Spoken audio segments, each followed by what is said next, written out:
બનાસકાંઠામાં વરસાદી માહોલ છે। બનાસકાંઠાના હડાદમાં વરસાદી માહોલ વરસી રહ્યો છે। હડાદમાં કરા સાથે વરસાદ છે। સમગ્ર પંથકમાં ગાજવીજ સાથે વરસાદ છે।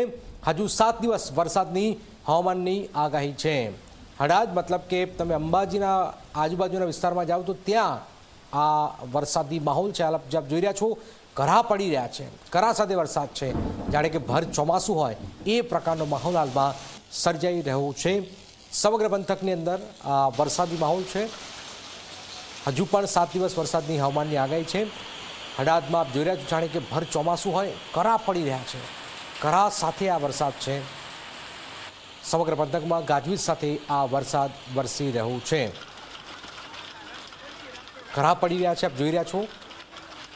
હજુ તો ચોમાસાની શરૂઆત થઈ નથી, એ પહેલાં જ આ વરસાદ પરખ અમારી સાથે જોડે। પરખ, કેટલો વરસાદ થયો છે, કરા પણ પડી રહ્યા છે હાલમાં?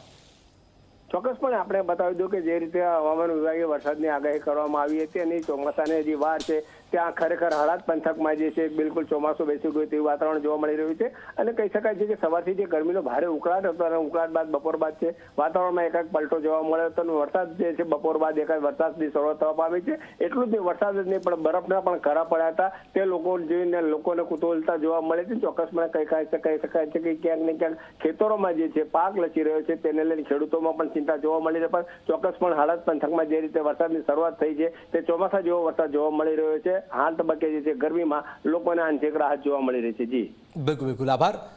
તો આપ જોઈ રહ્યા છો વરસાદી માહોલ હાલમાં સર્જાયો છે બનાસકાંઠાના હળાદ પંથકમાં।